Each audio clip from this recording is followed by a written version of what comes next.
Hello, everyone. This is Kathy Caprino, and welcome to my podcast, Finding Brave.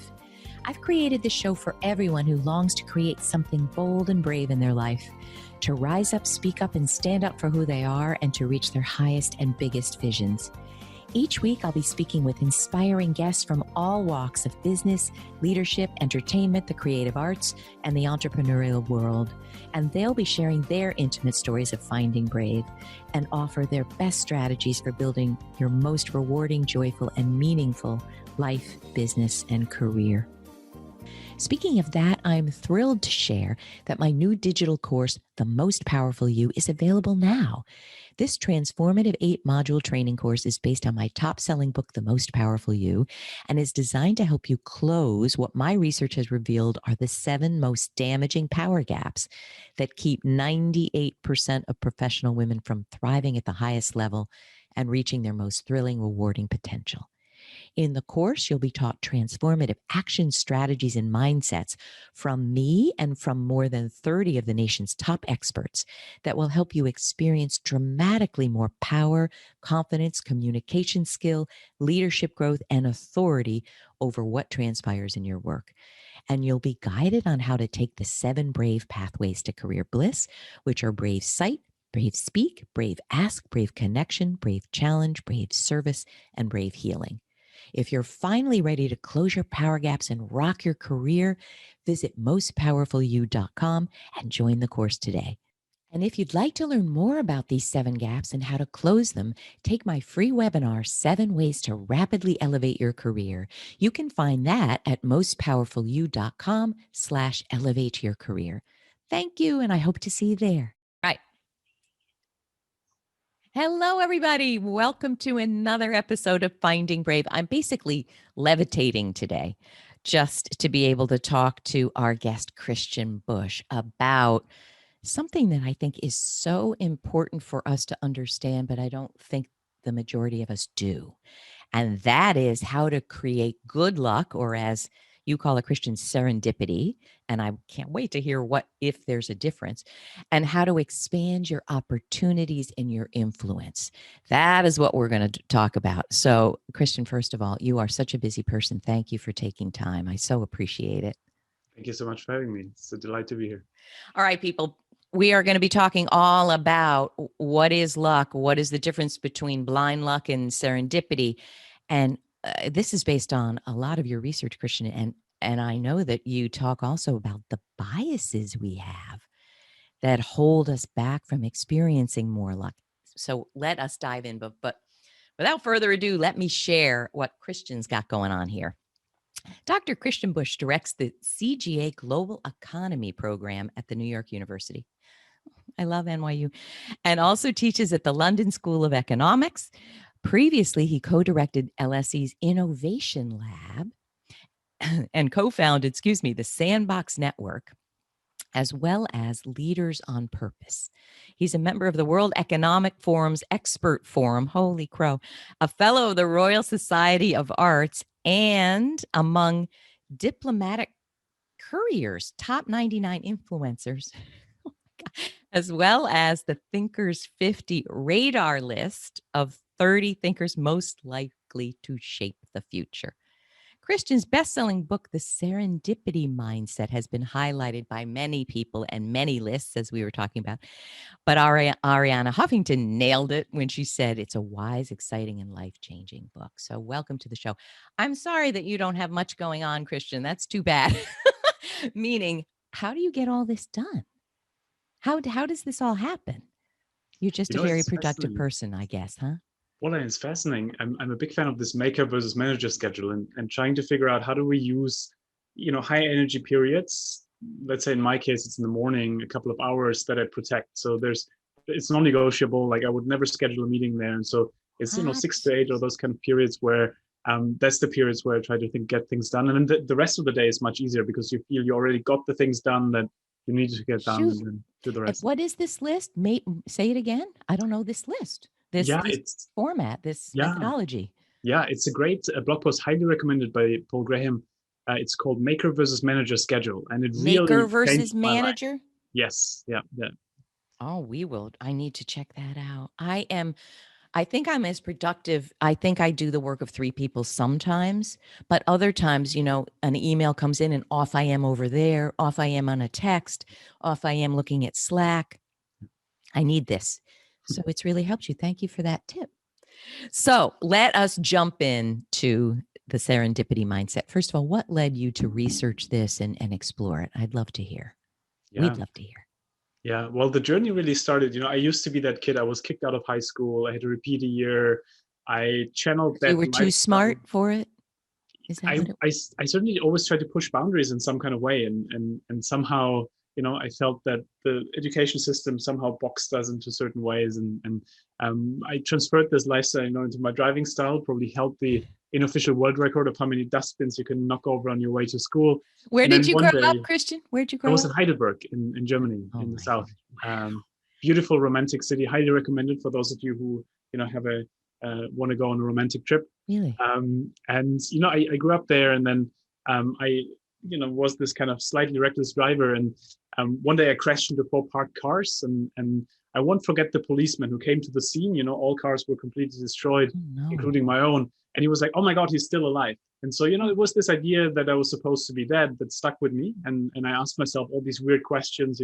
If I would have died, who would have come to my funeral? Who would have actually cared? Was it all worth it? Did I do anything meaningful? And how old were you when you were thinking these things? 15? 19, well, 18 and a half-ish, 19-ish. And I only had depressing answers at that point. And so it put me on this intense search for meaning. I started reading Viktor Frankl's Man's Search for Meaning, which was my favorite book in the world. It's the most life-changing book, everyone. It was extremely life-changing. And what I loved about it was that idea that you can imbue meaning in every situation, and that no really matter what that situation looks like. Exactly, exactly. And it made me realize, hey, what I enjoy doing the most is connecting ideas, connecting people. And so I embarked on that journey. And what I found fascinating is when in my work as entrepreneur and then later as academic, the most purpose-driven, successful, inspiring people, they seem to have something in common, which is that they intuitively cultivate serendipity. They somehow see something in the unexpected and then turn that into positive outcomes. And so they see something unexpected. Is that what you said? They see something in the unexpected. So they, take the example. I don't know. Take the example. Let's say you're in a coffee shop, right? And if you have slightly erratic hand movements like I do, you spill coffee over someone. And you sense something. You sense there might be something there with that person. You don't know what it is. You just sense there might be something there. And now you have 2 options, right? Option number 1 is you just say, "I'm so sorry, here's a napkin." You walk outside and you think, what could have happened had I spoken with the person? And then option number 2, you start a conversation. That person turns out to become the love of your life, your next co-founder, your investor, you name it. The point is the reaction to the unexpected moment. That is what created that serendipity, right? Or you missed it because you didn't act in that moment. And so that's really what I'm fascinated about, that question of how do we imbue meaning in the unexpected, but also, and we'll probably talk more about this, how do we create more meaningful accidents? So how do we create more of this proactively in our lives? I have questions. You said there were 2 options. You spilled the coffee. You could either walk out, sorry, or and realize, I probably could have done something, or connect it. I think there's a 3rd option, which is you don't even know that that's an opportunity. Like exactly. It doesn't even occur to you. So here's my question. I have so much. Let's make it a 10-part series. I kind of created a new life after age 41. I had been in a corporate world and it was a mess. I mean, I was successful, but internally I was a mess. And then after 9/11 and I seized that moment. Like in a way, kind of what you're talking about. Life is too short. It's so fleeting. It's so make the most of it. And then I pursued a spiritual path and did a lot of learning, Viktor Frankl, et cetera. But I'm saying this because one thing that happened to me was some of my friends say, a butterfly is sometimes, Kathy, a butterfly is just a butterfly, meaning I now see meaning in everything. A pigeon laying eggs or, a mourning dove on my deck laying eggs. But part of that is listening to yourself. Part of that, and I want to understand if you think this is true, part of it is cultivating a very intimate relationship with what you're hearing and your thinking and your intuition and your gut. I believe that part of that is why you would say, gosh, something's going on with that person here at Starbucks. I'm going to talk to them. Can you tell us about that? Do you think it's intuition or gut, which can be refined? Certainly. What do you think about that? Yeah, it's such a great point. And I'd probably see two themes in there. The one is really, to your point, how do we develop an intuition that is quote unquote mature, right? Because we all have fight or flight. We all have kind of intuition that might lead us into like the wrong direction, right? Yes. When I think about some of my worst decisions in life, they come from like a fight or flight type. Oh my God, I should retreat from a situation, versus a more mature one that is, oh, what is this trying to tell me? Oh, let me try to understand this and then let me act on this. And so I feel there's this big piece, and I've gone through a similar journey, I think, in terms of when I was younger, I had always head versus gut, right? So I was very head, like brain driven, and I would always say, oh, the gut tells me this, but the brain like usually wins, and so on. So I saw them as kind of a dichotomy.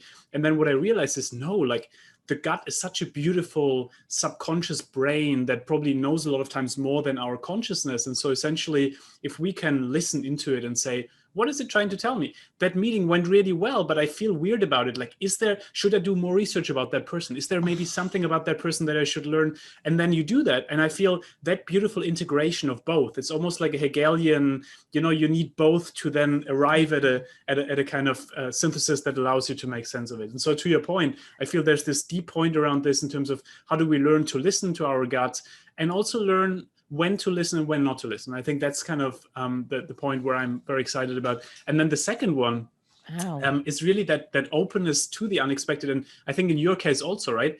Once you believe it's out there, you start to see it more, because we all have the bias of underestimating how often the unexpected, we think the unexpected doesn't happen, even though it's extremely likely, right? It's a probability question. It's a probability question that a lot of people drop money in the street. A lot of people do X, Y, Z, but if we don't believe it, we don't open our eyes to it. And there's actually an amazing experiment that I'm a huge fan of, where they took people who self-identify as very lucky. So people who say, good things always happen to me, and and people who self-identify as very unlucky. So I'm always in accidents, I always have bad luck, and so on. We know people in our lives, right, on both ends of that spectrum.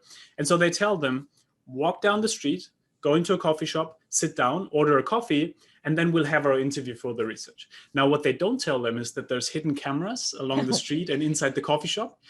In front of the coffee shop, there's a 5-pound note, so money. And inside the coffee shop, there's this one chair next to this extremely successful businessman that can make big ideas happen. Now, the lucky person walks down the street, sees the 5-pound note, picks it up, goes inside the shop, orders a coffee, sits next to the businessman. They have a conversation, exchange business cards, potential opportunity coming out of it. We don't know that part. Wait a minute. The businessman is well known, like... It's just or they're just talking to somebody, a random person. Exactly. Just the person they sat next to it, and they were waiting. So they were like, okay, I might as well start a conversation with that person. Now, the unlucky person walks down the street, steps over the 5-pound note. So doesn't even see it, goes inside and orders the coffee, sits next to that businessman, ignores the businessman, and that's that. Now, at the end of the day, they ask both people, how was your day today? And so the lucky person says, well, it was amazing. I found money in the street. I made new friends and, potential opportunity coming out of it. The unlucky person just says, well, nothing really happened. And that's the point, right? Once we start seeing the unexpected, being that from silent sources, right? Like closet introverts like myself, a lot of our luck happens from seeing something somewhere and then connecting dots. And then, or if you're more extrovert, like with the businessman, you have some kind of extrovert kind of luck come out of this. But I think the beauty here is that either for both the introvert and the extrovert, there's something in here that can actually create your luck. And long story short, though, there's also a fascinating thing, this apophenia, which is seeing patterns that aren't there, right? So I feel like people like us who see a lot, like sometimes we might also see a couple of patterns that might not necessarily be, they did all these pigeon experiments, right? Where they dropped pellets for pigeons, and then, they dropped them completely random. But whenever the pigeon thought, oh, what I just did, like made them throw the food, they did it again, even though it had no correlation, no relationship with this kind of thing. So sometimes we might see patterns that are not necessarily there. But the point here is, usually I think it happens that those patterns actually lead to more serendipity when we start. It's so good. You are a mind reader, because as you were talking about the person that talked to the guy next door, I'm an extrovert. You can tell. But my son is an introvert, and I've learned so much about introversion. And introversion is different from shyness, as we know. But if you're an introvert and you're shy, you're not going to talk to that business person. So I was thinking about saying, oh, wait a minute. Are we saying that we've got to be an extrovert? I'm so glad you jumped in and said, no, there's so many ways in life that are authentic to your approach that create. The other thing I want to amplify, I always have said this, and I am a trained therapist, so I learned a lot that I use in coaching and writing. But one thing I learned is any pattern that repeats in your life, you are co-creating it in some way. Otherwise, it doesn't randomly really repeat. Would you agree with that? And I think the flip of it is, if you have a pattern of, I am going to see opportunity wherever it potentially exists, there's a pattern there of doing that. And it's a mindset. Is that right? Absolutely. And that's actually one of the key pillars that I feel are behind developing a mindset for serendipity is the idea of framing, right? And how do we make sure that at the end of the day, the way we look at the world predetermines a lot of, exactly to your point, what we can see, but also what we can do. And I'm a big fan of, there's this fascinating organization in the Cape Flats and Cape Town. So I do a lot of work in Sub-Saharan Africa in extremely resource constrained environments. And that organization, it's crime-ridden context, absolutely no resources. And they developed a low-cost education methodology, 10 steps to use social media to build your business, things like that. And what they do is they go into similarly resource-constrained environments. And instead of asking, what do you need? So putting people into the position of, I need a budget or something, they ask, what is already here and how can we make the best out of this? And so what that does is it reframes the situation away from resource constraints to, maybe we can connect the dots differently. If we look at a former drug dealer, great, that person will have amazing social capital. They will be extremely creative. If we can turn them into a teacher, it is cool now again to be a teacher. If we look at an old garage and we see a potential training center, we start seeing the potentiality in material resources and so on. And so I'm actually, when you think about serendipity, it's so much about potentiality, right? It's about seeing a little bit more in a situation than could be there. When I look at a kid, I don't only see like a 10-year-old kid. I see the potentiality of that person. I think that's where a lot of times serendipity then comes. Have you been trained in therapy as well? A bit of psychology, but certainly not to the degree that you were. Well, it doesn't seem so, but you're right up there. But in marriage and family therapy, that genre of therapy, we do talk about the reframe. And it is such a potent part in my work with people. They'll come, for instance, let me give an example, people, so you know what I mean. Gosh, I've been on 10 interviews and I haven't moved forward on one of them. So my question is, what do you make of that? They say I'm a loser. And I say, what if you're not supposed to have gotten those jobs? Do you want those jobs? Almost inevitably, they don't want those jobs. They just think they have to, but they didn't even realize they didn't want the job. But the reframe is not lying. It's not embellishing. It's telling a story that fits the facts equally well, but allows for more positivity and expansion. It's exactly what you're talking about. But you've taken it a step further.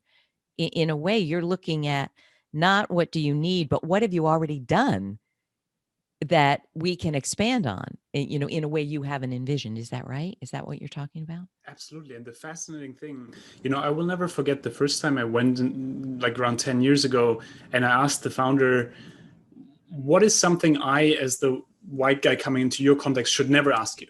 And he was like, never ask me what I need first, because if you ask me what I need, you put me into the role of the victim, the beneficiary, someone who needs something from you, versus if you ask me what's here, what can we do, then we start peer-to-peer, and then we can still work out from there if there's any resources. This was the founder of this organization that you one of the founders of the initial. How did he learn that? How did he learn that? I mean, he's extremely enlightened. Like, he would be a great guest, I think, also for your podcast, by the way. But it's fascinating because it's, to exactly what you just mentioned, like, how do we frame a situation? Do I frame myself as being the victim in this situation of, I'm a victim of resource constraints, I'm a victim of XYZ, or do I say there's something I can still control? And I think that's why I found Viktor Frankl so fascinating, because obviously Viktor Frankl said, look, I am in the toughest of situations one can imagine, right? In a concentration camp, like, any potential power has been taken away from me. Like, I'm literally being stripped everything in terms of agency, but I still have a little bit of agency. And I loved always his thing, right? Where he said, well, still every day I would talk with a fellow prisoner to make them feel better. And that gave me some kind of meaning, right? Because that was the agency I still had left. And so I think especially at the moment in terms of COVID, right? Where nobody picked that situation. Like, I think it had like a huge effect on any of us. I had COVID last year, a severe form. It certainly wasn't pretty. And then I reread Viktor Frankl, and what I found fascinating is exactly this, to say, we cannot always pick the stimulus, but we can always like pick our response to that stimulus. And so how much agency do we give ourselves? And I think that's kind of the beauty of that. Like, you have created some, looking at, honest to goodness, I have this quote in front of me and I want to read it to you. All right, people, here it is. Oh no, where is it? Quick, here it is. Viktor Frankl, everything can be taken from a man but one thing, the last of the human, I can't even read it without crying, the last of the human freedoms, to choose one's attitude in any given circumstance, to choose one's own way. And there's another quote from the book: when we are no longer able to change a situation, we are challenged to change ourselves. Mm-hmm. I mean, what? I don't think that's the guidebook for life. Yeah. What did I want to ask you before that? Tell me the question that your colleague said. He said, don't ask what I need, ask. And how did you phrase it? Ask what we can do together. So in a way, what is already here versus what is not What's here. lacking. Exactly. Oh, it's exactly. so fantastic. Yeah. So we're talking about reframing the situation. Tell us more about the pillars of how to. And you also talk about the difference between blind luck and smart luck, because I would say there is stuff that you just didn't shape.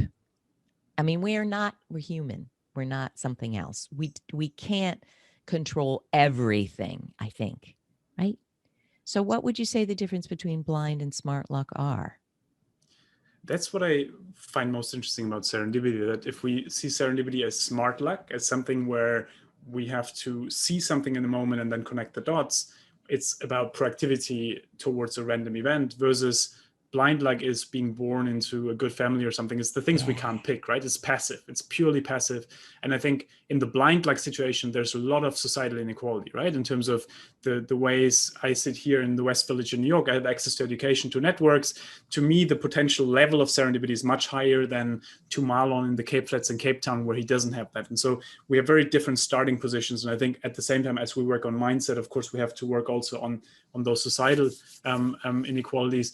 And to your point, like, what I found really fascinating is the question of, for that smart luck, what is it about that smart luck? How can we build a muscle for that? And so, broadly, I feel it's in two domains. The one is really, what is the deeper psychological layers here around self-limiting beliefs, right? If in the coffee shop, for example, you don't talk with that person because you think, I'm not worthy, I'm not ready, I'm not XYZ, or you sit in a meeting and you hold back your idea that just popped up because you're like, oh no, it's not mature yet, and so on. So, and then you walk outside and you think, I should have talked about it, but I didn't. I'm a big fan of really doing a serendipity journal and saying, what are the things that hold me back from acting on something, even if I see it in the moment? And what is the pattern behind this, right? Is it XYZ? And then really figuring this out and then working on this deeper psychological question. And then I think there's the tactical question, right? The tactical thing around, how can I have more practices in my life and in my organization that make serendipity more likely? And so one of my favorites here is the hook strategy.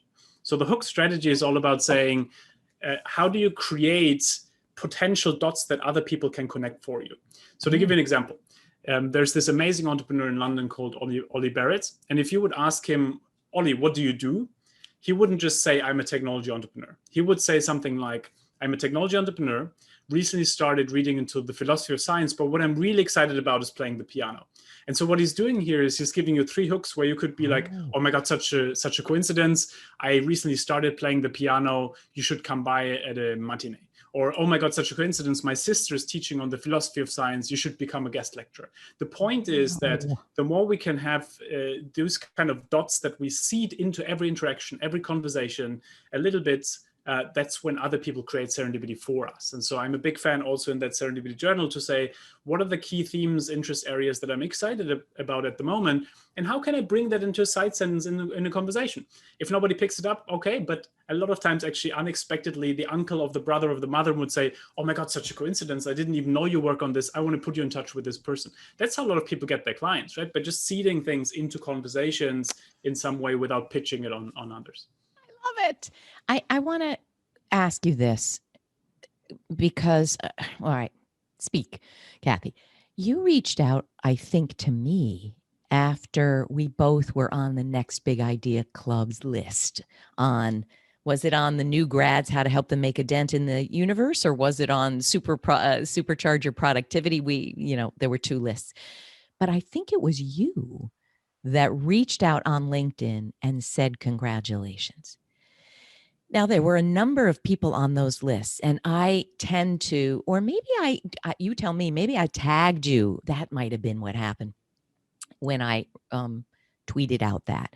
But the point is, you reached out, and very generously, you said congratulations. Well, we're busy people, right? So when something comes in like that, it makes us stop the crazy hamster wheel of our work. And I stopped. I looked at you on LinkedIn. I went, holy crow. I looked at you elsewhere. That's how we got to meet. Now, serendipitously, we were both on that Next Big Idea list, club list. But I think it was your generosity that got me to stop. Because I, probably like you, I'm pitched over 600 times a month, literally, by people that want something. Will you feature me in Forbes? Can I be on your podcast? Can I do this? Can I do that? So when you're used to getting pitched so much, I almost have a little bit of a wall. I have to. What gets through? Generosity. Do you think generosity of spirit fits into this at all? It's such an interesting observation in general. I feel in terms of, and I'm obviously also very grateful for our serendipitous connection, which is wonderful in itself. It's interesting. I was thinking about this a couple of days ago. I talked with an editor of a journal, right, of like a management journal, and they said, whenever I'm sending a rejection email, people never write back. They just leave it. And so there was a person who wrote back to that editor and said, thank you so much for the feedback. I appreciate it. Looking forward to keeping in touch. And the editor was like, you know what? I really appreciate this. Let's keep in touch. I want to kind of do something with you because this is actually, to your point, generous, and it's something that is unexpected, and is something that you're sticking out now because you were the only person who did this. And it was such a kind of natural thing for that person who reached out. But for the editor, it was such a beautiful wow moment to say, oh, okay, that's really interesting. And I think we do that not enough, right? That I see that a lot with students, for example, when this idea, it lets my heart bounce when I read from a student after 3 years after they graduated, and they say, hey, thank you so much for XYZ session. Now, I see it really work out in this job. And you're like, oh my God, great. And then of course I check out their LinkedIn. I'm like, oh my God, great that they do that. I want to put them in touch with someone else as well. So it triggers, to exactly your point, it triggers exactly that thing of, hey, this is someone who did something beautiful there. And that actually puts us into a completely different, not necessarily relationship to each other, but it creates an environment that is much nicer, to your point, than if he had just written, I need this reference letter now and I need to do XYZ. And so I think, to your point, I'm a big fan actually of writing a lot of thank you letters and just being generous in general, because I think there's I'm always looking at it from, I think there's what you just mentioned, that there's beautiful serendipity coming out of it. But more importantly, I also feel, when you think from a deathbed perspective, when you'll be on your deathbed with 80 or 90, I'm not sure how many things of the things that we're pitching for we will really be excited about. A lot of people who are on their deathbed said, I wished I had said XYZ to XYZ, or I wished I had. And so I'm just very conscious also of being grateful to everyone who is part of our journey, because there's only limited time that we can say thank you. And so we might as well do it now. I adore that. I will say this, as again, the former therapist, what I see is some people trying to be generous, but it's like a hoax. They're not. They've got their hand out, but they pretend they don't. I would ask everybody, to embrace what it feels like to be a giving, caring, generous person, not for looking at what you get in return. And listen, I'm still struggling, because when you're beleaguered a lot and working, you want a return on what you invest in, including your time. But it's a happier life. It's a happier life when you are just coming from the heart, not bleeding heart, not, I'll give everybody anything they want. Of course, you've got to use your discernment, but do this because it makes life happier. And the other thing I would ask you to talk about is, I am relentlessly positive. I always have been. It's just, and there's pessimism and there's optimism, and research shows that, at age 4, we can see children going in a direction, but it can be shaped. It's not set in stone. But I've always been relentlessly positive, and I can't stay angry at anything. But what was my question? Not just to talk about myself.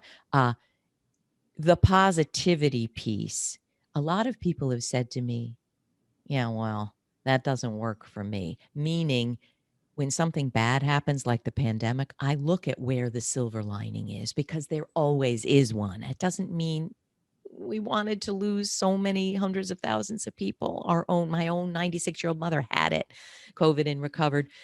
What it does mean is nothing is black and white. There are good things that come out of tragedies. So if I'm relentlessly looking at that, here's the end of the story here. People will say, yeah, sure, I don't believe that. But I'll say to them, well, how well is that working for you, that you believe nothing good comes from most things? So do you see also that there are things people can do to be more positive? And is that part of creating luck?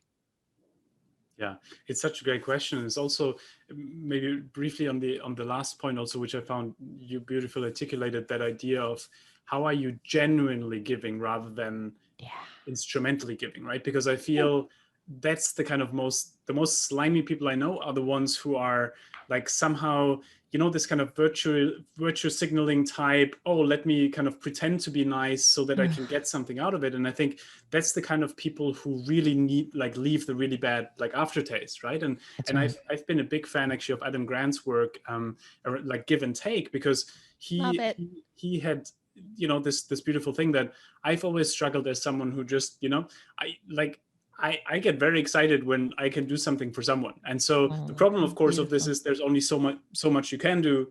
And so where do you put the boundary? And I think one of the things that Grant has been working on so much, and that I highly recommend everyone to dive in if that's something there, and is really that question of how can you as a giver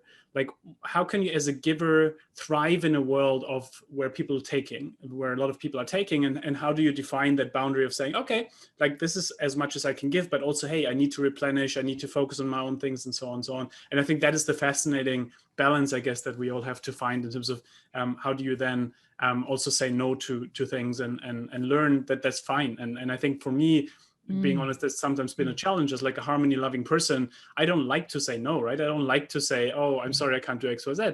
But actually, the more one realizes, oh, actually, that's the best thing for both me and the other person, because I can't really help them if I'm anyways in a stressed kind of apparatus and so on. And so I feel like there's a beautiful conversation to be had, probably also with Adam Grant around, how to be a giver, but also have boundaries around that. And I should reach out to him. I interviewed him in Forbes, and it was incredible. And I took the survey. We'll link to it, people. And you know what I found? I forget how we called it, but you seem to be the type that just gives generously, and where you might be more healthfully connected to people is to have more discernment.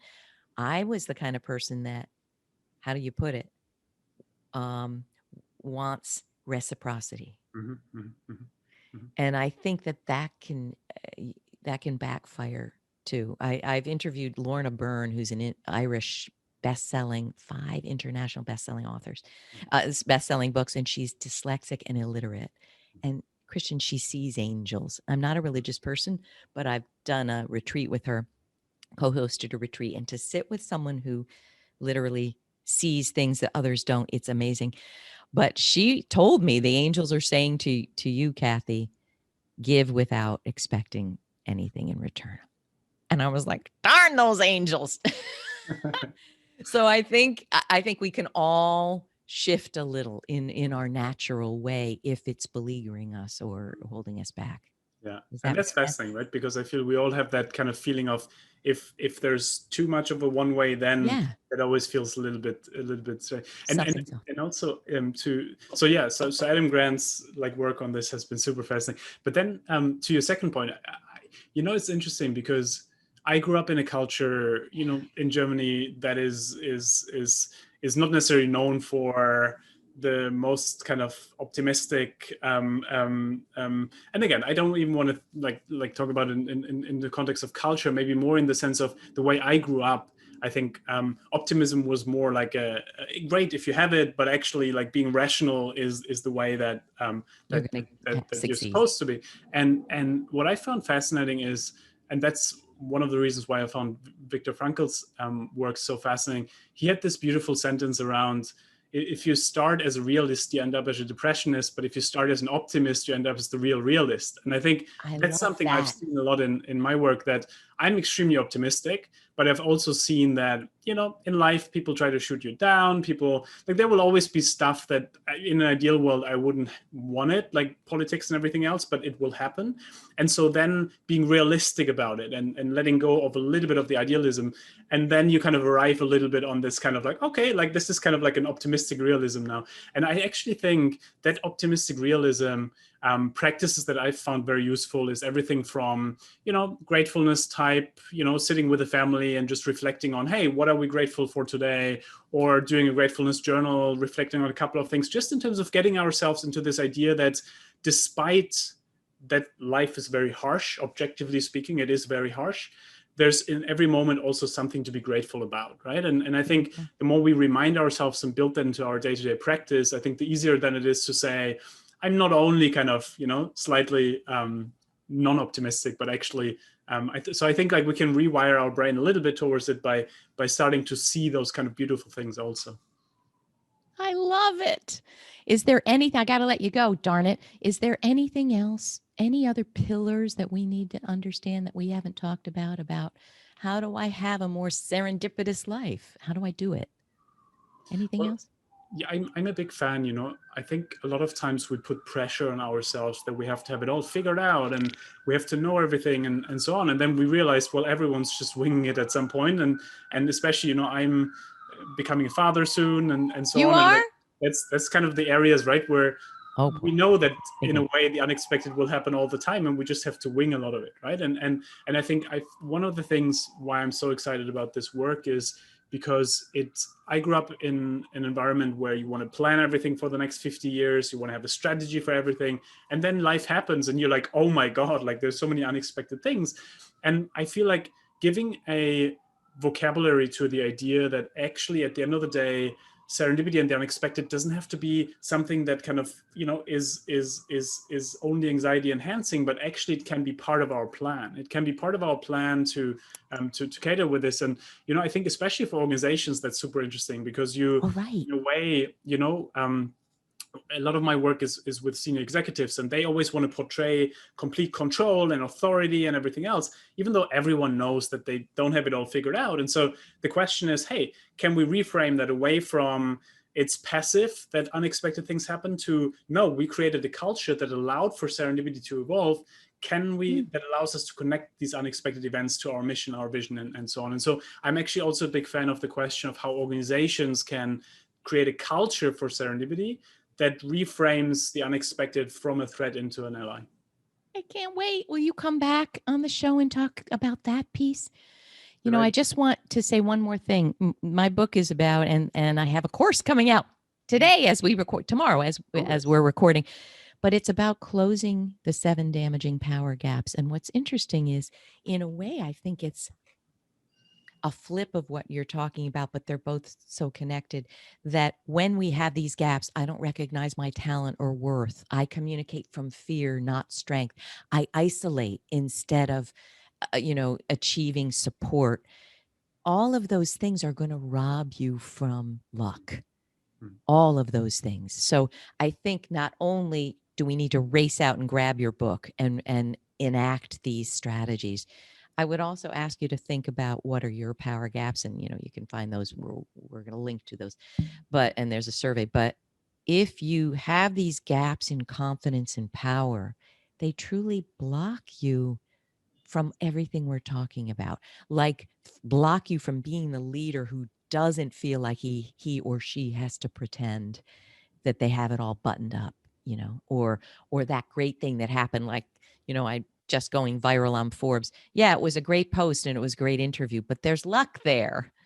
You know, a lot of people pretend that going viral you can control. Ha! No, not so. So anyway, I think they go together. I really do. So where do we just devour all your work, Christian?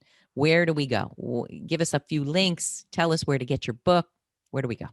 Yeah, so on Twitter, I'm Chris Serendip. The homepage is serendipitymindset.com. And yeah, I think that's the two major. That's it. I am so grateful to you. When is your new one coming, your baby? October 3rd, hopefully, if everything goes according to plan. It's so close. Well, that'll change your life for sure in ways that will be serendipitous and you're not going to know what hit you. How wonderful. Congratulations. And thank you again for being here. Everybody, are you inspired? I am. I just can't wait to take these action steps and bring more good luck towards us and towards everyone else that we connect with. That's the goal, right? Because we're all really kind of just one, aren't we? Thank you. Thank you so much. All right, everybody. We want to hear from you wherever you see this. You know that we love comments. Share. What'd you get out of Christian's book? Where are you still struggling? Not what do you need, but what can we leverage based on what you already have? Let's answer that question. Thanks again. Have a wonderful week, and we will see you next time. Thank you. Thanks so much for joining us today. And please don't forget to check out findingbrave.org for more programs, resources, and tips. And tune in next time for your weekly dose of Finding Brave.